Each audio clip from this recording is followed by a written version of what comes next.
ঢাকায় জাতিসংঘ মানবাধিকার কার্যালয় স্থাপন নিয়ে মত দ্বিমত, চুলচেরা বিশ্লেষণের তাগিদ।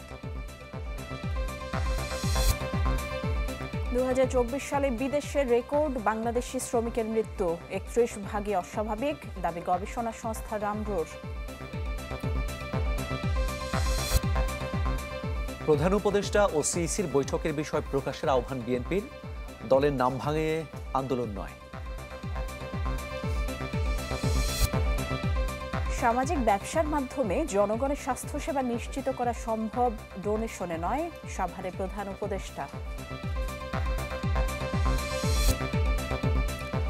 পাখির আঘাতে বিমানের সিঙ্গাপুরগামী ফ্লাইটে যান্ত্রিক ত্রুটি, জানালো কর্তৃপক্ষ। শাহজালালে জরুরি অবতরণ।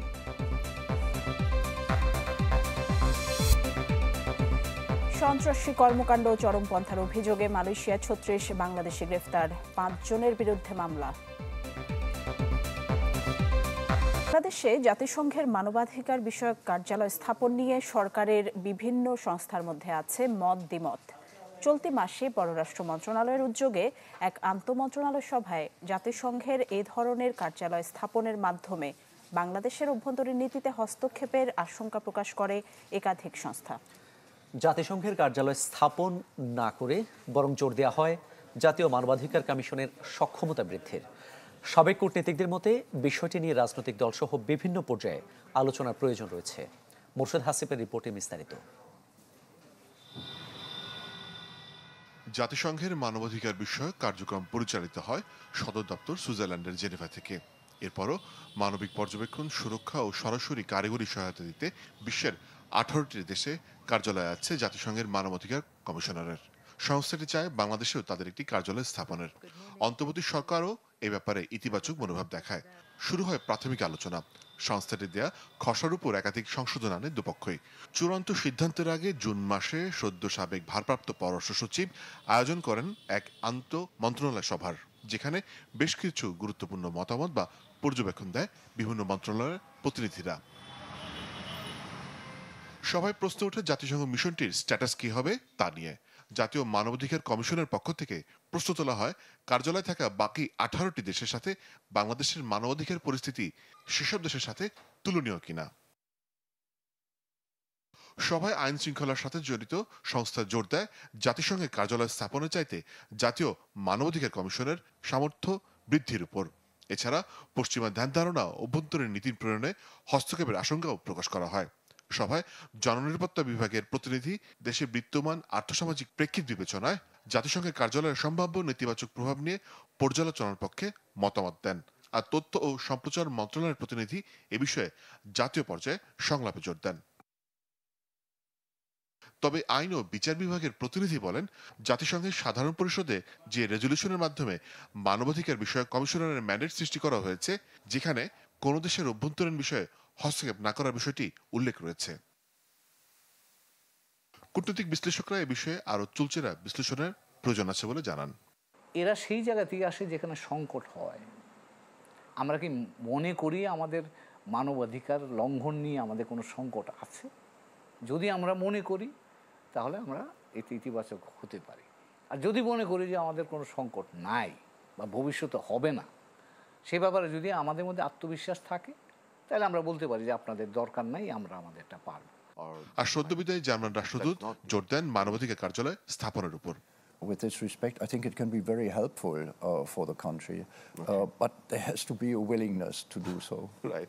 জাতিসংঘের মানবাধিকার বিষয়ক কার্যালয় থাকা দেশগুলোর মধ্যে রয়েছে Sudan, Yemen, Tunisia, Burkina Faso, Cambodia, Mexico, Colombia ও ফিলিস্তিন। মোর্শেদ হাসিফ, চ্যানেল 24, ঢাকা। 2024 সালে 4813 জন বাংলাদেশি শ্রমিকের মৃত্যু হয়েছে প্রবাসে, যা এ যাবৎকালের সর্বোচ্চ। একে অস্বাভাবিক বলছে গবেষণা সংস্থা জানায় যারা মারা গেছেন তাদের গড় বয়স 38 বছর। তবে চিকিৎসকরা বলছেন শারীরিক স্বাস্থ্য নিয়ে সচেতন নন প্রবাসীরা। উদাসীনতা আছে সরকারেরও। সম্রাট হোসেনের রিপোর্টে বিস্তারিত।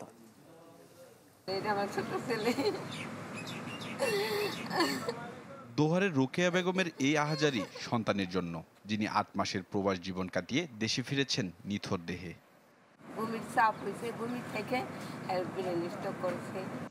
পরিবারের আর্থিক কষ্ট গোছাতে রফিক গিয়েছিলেন সৌদি আরবে। সেখানে হার্ট অ্যাটাকে মৃত্যুর পর পাহাড়সম দুঃখ হয়ে এলো পরিবারের কাছে। আমার ছেলে তো ওর টাকা আর চিকিৎসা করা লাগছে। আমার সব এক আল্লাহ আর কেউ নাই, আর কি আছে যে মাস্টার সবজি ভাই লোক নাই। একটু ভালো থাকার আশায় প্রতিদিন হাজারো মানুষ পাড়ি জমান বিদেশে, কিন্তু বিমানবন্দর দিয়ে এমন বহু বাংলাদেশির মরদেহ দেশে আসছে রোজ। হযরত শাহজালাল আন্তর্জাতিক বিমানবন্দরের প্রবাসী কল্যাণ ডেস্কের তথ্য বলছে, প্রতিদিন মধ্যপ্রাচ্য থেকে দেশে আসছে 15 থেকে 20 প্রবাসীর মরদেহ। একটা ছেলে, দুটো মেয়ে, মেয়ে দুটো ছোট, ছেলেটা বড়। সব টাকা ঋণ আমার। আমরা তো নিজের চোখে দেখিনি, ওর শুধু আল্লাহ দেখছে কিভাবে মারা গেল। অভিবাসীদের নিয়ে কাজ করা সংস্থা রামরুর গবেষণা তথ্য বলছে, এসব মৃত্যুর 31 ভাগই অস্বাভাবিক। আর শুধু সৌদি আরবে বাংলাদেশিদের আত্মহত্যাজনিত মৃত্যুর হার 24%। ওনার কাকাই ওইখানে ছিল, তো রাত্রে বলছে যে আমার বুকে ব্যথা, উনি আবার কাশছিল। তো উনি মেডিকেল নেওয়ার পরে মেডিকেলি ওনার স্ট্রোক করে মারা গেছে। রামরুর তথ্যে জানা যায় 2023 সালে বিদেশ থেকে এসেছে 4552 প্রবাসীর মরদেহ, আর গেল বছর সেই সংখ্যা 4813, যা এই যাবৎকালের রেকর্ড। এই অভিবাসন বিশেষজ্ঞ বলছেন, প্রবাসীদের মৃত্যুর কারণগুলো স্পষ্ট নয়। আমাদের আজ পর্যন্ত কোনোদিন রাষ্ট্রীয়ভাবে কোনো একটা গবেষণা বা অনুসন্ধান হয়নি যে কেন এত বিপুল পরিমাণ মানুষ মারা যাচ্ছে, মানে কারণ অনুসন্ধানটা করা। আমরা যদি কারণ অনুসন্ধান করে দেখি যে না কোন কোন কারণে মারা যায়, তারপর কিন্তু আপনি রাষ্ট্র তখন কিছু করণীয় ঠিক করতে পারে। সৌদি আরবের মক্কায় হৃদরোগ বিশেষজ্ঞ হিসেবে কাজ করেন ডক্টর এনাম খান। প্রবাসীদের রহস্যজনক এত মৃত্যু নিয়ে তিনি বলছেন, স্বাস্থ্য সচেতনতার ঘাটতি আর বাংলাদেশ সরকারের উদাসীনতার কথা। আমরা যতটাই বোঝাবার চেষ্টা করি ওদেরকে যে ভাই আপনারা এটা ফলো আপ করেন, তো ওরা কয় যে ভাই নরমালি ওষুধ তো খাবারই খেতে পারে না, ওষুধ কিনে কি করে খাবো। আর যাদের ইন্স্যুরেন্স আছে তাদেরও অনেকের ক্ষেত্রে দেখছি ওরা অবহেলা করে। প্রবাসী যাদের অস্বাভাবিক মৃত্যু হচ্ছে তাদের গড় বয়স 38 বছর। এমনকি মৃতদেহে আঘাতের চিহ্ন থাকলেও সনদে স্বাভাবিক মৃত্যু লেখা থাকে। সম্রাট Hossain, channel 24, Dhaka. World class innovation নিয়ে ওয়ালটন এখন দেশের সীমানা পেরিয়ে পৌঁছে গিয়েছে 50টিরও বেশি দেশে। প্রধান উপদেষ্টা ও সিইসির বৈঠকের আলোচ্য বিষয় জনগণের সামনে তুলে ধরার আহ্বান জানিয়েছেন বিএনপি স্থায়ী কমিটির সদস্য সালাহ উদ্দিন আহমেদ। গুলশানে সাংবাদিকদের সাথে মতবিনিময়ে তিনি বলেন, দেশের বর্তমান প্রেক্ষাপটে স্থানীয় সরকার নির্বাচন আয়োজনের সুযোগ নেই। এদিকে রুহুল কবির রিজভী জানান, সরকারি দপ্তরে বিএনপির নাম ভাঙিয়ে কোনো আন্দোলন সমর্থন করে না তার দল। সম্প্রতি লন্ডনে ডক্টর ইউনূস ও তারেক রহমানের বৈঠকের পর আগামী বছরের ফেব্রুয়ারিতে জাতীয় নির্বাচন আয়োজনের আভাস দিয়েছে সরকার। এর প্রেক্ষিতে বৃহস্পতিবার সিইসির সঙ্গে বৈঠক করেন প্রধান উপদেষ্টা। সার্বিক বিষয় নিয়ে কথা বলতে গুলশানে গণমাধ্যমের মুখোমুখি বিএনপির স্থায়ী কমিটির সদস্য সালাউদ্দিন আহমদ আহ্বান জানান সরকার প্রধান আর সিইসির বৈঠকের বিষয়গুলো জাতির সামনে তুলে ধরার। সবাই এখন আমরা ধারণা করে নিচ্ছি মাননীয় প্রধান উপদেষ্টা হয়তো তার মেসেজটি প্রধান নির্বাচন কমিশনারকে জানিয়েছেন ফেব্রুয়ারি 2026-এর প্রথমার্ধে রমজান শুরু হওয়ার আগের সপ্তাহে নির্বাচন অনুষ্ঠানের জন্য প্রস্তুতি গ্রহণের বিষয়ে। এটা আমাদের ধারণা, আমরা জানি না সত্যি সত্যি এটা উনি কমিউনিকেট করেছেন কিনা, এই পরামর্শ দিয়েছেন কিনা বা ইনস্ট্রাকশন দিয়েছেন কিনা। যদি উভয় পক্ষ থেকে বিষয়টি পরিষ্কার করা হয় জাতির সামনে, তাহলে আমরা আশ্বস্ত হব।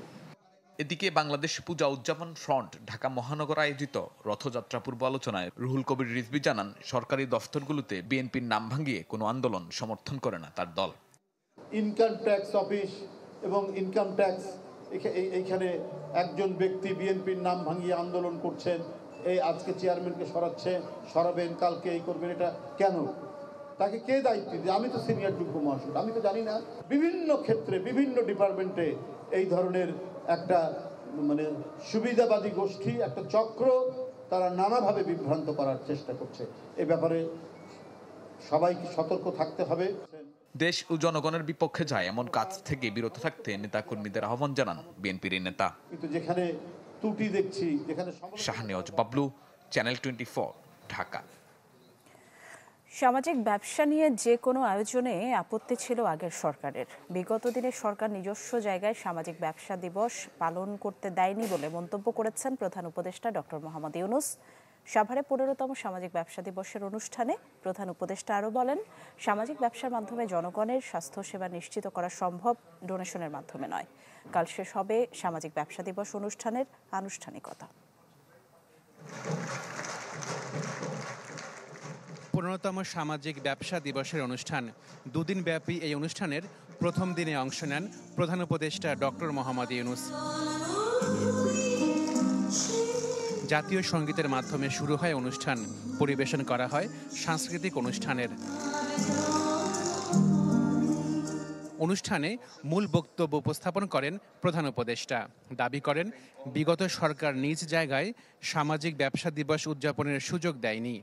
This was built for Social Business Day, but we couldn't hold that Social Business Day.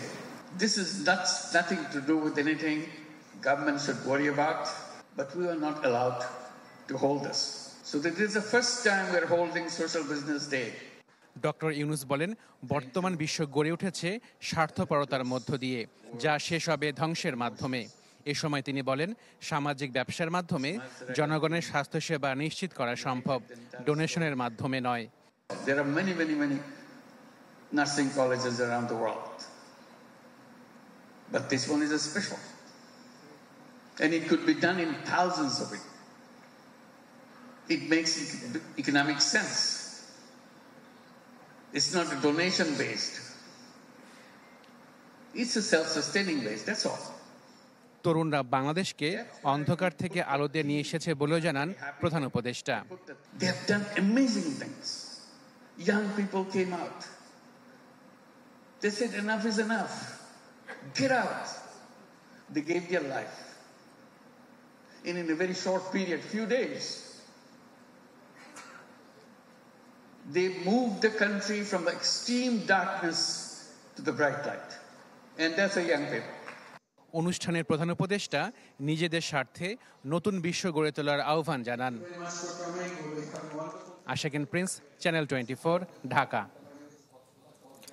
পাখির আঘাতে বাংলাদেশ বিমানের সিঙ্গাপুরগামী ফ্লাইটে যান্ত্রিক ত্রুটি দেখা দেয়, জানিয়েছে কর্তৃপক্ষ। শাহজালাল বিমানবন্দরের নির্বাহী পরিচালক নিশ্চিত করেন, নিরাপদে অবতরণ করায় বিমানে থাকা সব যাত্রী ও ক্রু সুস্থ আছেন।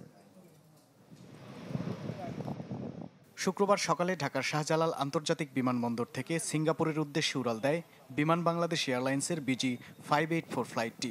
বোয়িং 737-800 মডেলের উড়োজাহাজটি 2500 ফিট উচ্চতায় পৌঁছাতেই ঘটে বিপত্তি। পাইলট ইঞ্জিনে সমস্যার ইঙ্গিত পেয়ে ঢাকায় ফিরে আসার সিদ্ধান্ত নেন। বিমানবন্দরের নির্বাহী পরিচালক জানান, বিমানে থাকা সব যাত্রী এবং ক্রু নিরাপদে ও সুস্থ আছেন। বিমানের ইঞ্জিনিয়ারিং বিভাগের পরিচালক মঞ্জুরি আলম বলেন, প্রাথমিকভাবে ধারণা করা হচ্ছে পাখির আঘাতেই যান্ত্রিক ত্রুটি দেখা দেয়। ইঞ্জিনে পাওয়া গেছে রক্তের দাগ।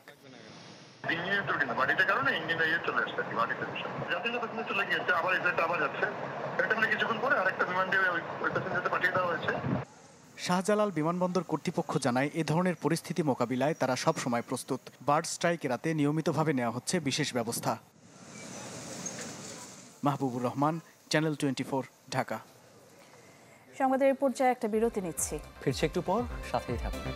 সাবেক প্রধান নির্বাচন কমিশনার KM নুরুল হুদাকে দ্বিতীয় দফায় 4 দিনের রিমান্ডে পাঠিয়েছেন আদালত। তার আইনজীবীর দাবি, মামলায় নতুন ধারা সংযুক্ত করে ফের রিমান্ড আবেদন আইনের লঙ্ঘন। তবে রাষ্ট্রপক্ষ বলছে এই অধিকার আছে তদন্ত কর্মকর্তার। প্রথম দফার রিমান্ড শেষে আদালতে সাবেক প্রধান নির্বাচন কমিশনার KM নুরুল হুদা। শেরে বাংলা নগর থানার একই মামলায় ফের 10 দিনের রিমান্ড আবেদন করে পুলিশ। পরে তার 4 দিনের রিমান্ড মঞ্জুর করা হয়। রিমান্ডের পক্ষে পুলিশ ও রাষ্ট্রপক্ষের আইনজীবী যুক্তির বিপক্ষে অবস্থান তুলে ধরেন আসামি পক্ষের আইনজীবী। বলেন, রাষ্ট্রের অনুমতি ছাড়া রাষ্ট্রদ্রোহ মামলার ভিত্তি নেই। নির্বাচনকালীন সব দায় সিইসির হতে পারে না। একজন ব্যক্তি বা ব্যক্তির পক্ষে এই মামলা দায়ের করার আইনগত সুযোগ নাই। তো আমরা যেই গত তারিখে যেই ভুলগুলো, যেই অসঙ্গতিগুলো বিজ্ঞ আদালতের কাছে উপস্থাপন করেছি, মামলার তদন্তকারী কর্মকর্তা ওই ভুলগুলোকে সংশোধন করে আবার নতুন করে আজকে একটা আবেদন দিয়েছেন। এ বিষয়ে অবস্থান তুলে ধরেন রাষ্ট্রপক্ষের আইনজীবী। জানান, নির্বাচনে অনিয়ম, রাষ্ট্রদ্রোহের দায় এড়াতে পারেন না নুরুল হুদা। দিনের ভোট রাতে করেছেন, তার সঙ্গে তার কারা কারা জড়িত এবং সরকারের সঙ্গে তার কি ধরনের সমঝোতা এবং কিভাবে তিনি অর্থগুলো ব্যয় করেছেন এবং ডিসি এসপি সহ সকল রিটার্নিং অফিসার প্রিসাইডিং অফিসারের সঙ্গে এবং দাপ্তরিক কাজে কারা জড়িত ছিল সচিব সহ বিভিন্ন নির্বাচন কমিশনের আরও যে বিষয়গুলো এখানে জড়িত আছে সেই জন্য তাকে আরও জিজ্ঞাসাবাদ করার প্রয়োজন। নির্বাচনে জালিয়াতি, শপথ ভঙ্গসহ নানা অভিযোগে সাবেক 3 সিসি পুলিশ কর্তাসহ 24 জনের বিরুদ্ধে মামলা করে বিএনপি নেতা সালাউদ্দিন। পরে কাজী হাবিবুল আওয়াল ও নুরুল হুদাকে গ্রেপ্তার করে পুলিশ। রমিজ হুসাইন, চ্যানেল 24, ঢাকা। দেরির কারণে এইচএসসি পরীক্ষায় অংশ নিতে না পারা আনিসা আহমেদের বিষয়টি মানবিকভাবে গুরুত্ব দিয়ে দেখা হচ্ছে, এই তথ্য জানিয়েছেন শিক্ষা উপদেষ্টা। প্রধান উপদেষ্টার ভেরিফাইড ফেসবুক পেজে এই নিয়ে একটি পোস্ট দেওয়া হয়েছে, যেখানে শিক্ষা উপদেষ্টা বলেন, আনিসার বাংলা প্রথম পত্রে পরীক্ষা নেওয়ার বিষয়টি আইন ও বিধির আলোকে সমাধানের চেষ্টা চলছে। স্ট্রোকে আক্রান্ত মাকে নিয়ে হাসপাতালে যাওয়ায় দেরিতে কেন্দ্রে ঢোকার কারণে পরীক্ষা দিতে পারেননি ওই শিক্ষার্থী। রাজধানীর সরকারি মিরপুর বাংলা কলেজ কেন্দ্রের এ ঘটনা উঠে আসে গণমাধ্যমে, যা নজরে এসেছে সরকারেরও। ভক্তদের ব্যাপক অংশগ্রহণ ও উৎসাহের মধ্য দিয়ে আজ পালিত হয়েছে জগন্নাথ দেবের রথযাত্রা। সনাতন ধর্মাবলম্বীদের এই উৎসবে রাজপথে নামে ঢল। পুণ্যের আশায় রাস্তার দুপাশে ছিল সাধারণ ভক্ত ও সাধুরা। রাজধানীর স্বামীবাগের ইস্কন মন্দিরে শুরু হওয়া বর্ণাঢ্য রথযাত্রা শেষ হয় ঢাকেশ্বরী মন্দিরে। ঢাকা সহ সারা দেশেও পালিত হয় উৎসবটি। সড়কে অপেক্ষমান শ্রী শ্রী জগন্নাথ দেবের ভক্তরা। সনাতন ধর্মের বিশ্বাস মতে ভক্তদের আশীর্বাদ দিতে স্বয়ং ঈশ্বর নেমে আসেন পথে। স্বামীবাগের ইস্কন মন্দির থেকে শুরু হয় বর্ণাঢ্য রথযাত্রা। প্রতি বছরের মতো এবছরও শ্রী শ্রী জগন্নাথ দেবের রথযাত্রা পালিত হয় ব্যাপক সাড়ম্বর ও উৎসাহে। এই একমাত্র দর্শন দেওয়ার জন্য সবাইকে, পাপি টাপি যত আছেন সবাইকে উদ্ধার করার জন্য এই রাস্তায় নামেন। আমাদের সারা বছর যত কষ্ট আছে, যত মনের কথা আছে, ভগবানকে বলতে আসছি যেন আমাদেরকে সবাইকে যেন মনের আশা পূরণ করে। আমরা চাই যে ভবিষ্যতেও যেন আমাদের প্রজন্মরা এইভাবেই সবকিছু ধরে রাখতে পারে, আমাদের সংস্কৃতিগুলো যেন এইভাবেই টিকে থাকে। সকলের সমৃদ্ধির এবং সম্প্রীতির বন্ধনের মধ্য দিয়ে আমরা এই রথযাত্রার উৎসব নিয়ে আমরা ঢাকেশ্বরী কেন্দ্রীয় মন্দিরে যাত্রা করব। দেবতা শ্রীকৃষ্ণের 3 ভাই বোনের মাসিবাড়ি যাত্রাকে উপলক্ষ করে পুরীতে প্রচলন হয় রথযাত্রা। ইসকনের আয়োজনে বাংলাদেশেও সনাতন ধর্মাবলম্বীরা পালন করেন দিনটি। নানা আচার ও রীতি মেনে মঙ্গলের আশায় সম্পন্ন করেন রথযাত্রার আনুষ্ঠানিকতা। জগন্নাথ হচ্ছে সবসময় মন্দির থাকে এবং ভক্তদের কৃপা করার জন্য তিনি রাজপথে নেমে আসেন। হরি বল। এইবার নিরাপত্তা, সর্বোচ্চ নিরাপত্তা আমরা পেয়েছি, কোনো জায়গায় কোনো সমস্যা হয় না। নির্বিঘ্নে আমরা জগন্নাথ, বলদেব, সুভদ্রা মহারানীর 3টা রথ আমরা নির্বিঘ্নে টেনে নিয়ে যাচ্ছি। স্বামীবাগ থেকে শাপলা চত্বর, রমনা কালী মন্দির, জগন্নাথ হল হয়ে ঢাকেশ্বরী মন্দিরে গিয়ে শেষ হয় এ রথযাত্রা। আর ঢাকার বাইরে বন্দরনগরী চট্টগ্রামে প্রবর্তক মোড় থেকে শুরু হয় রথযাত্রা। সিটি মেয়র এ রথযাত্রার উদ্বোধন করেন। ছিলেন হিন্দু সম্প্রদায়ের হাজারো নারী পুরুষের বিশিষ্টজনেরা। রথযাত্রাটি গোলপাহাড়, চট্টেশ্বরী, কাজির দেউরি ঘুরে আন্দরকিল্লা হয়ে কেসি রোডে গিয়ে শেষ হয়। আহমেদ সোহাগ, চ্যানেল 24, ঢাকা। সময় হলো আরেকটা বিরতির। ফিরছি একটু পর, আমাদের সাথেই থাকুন।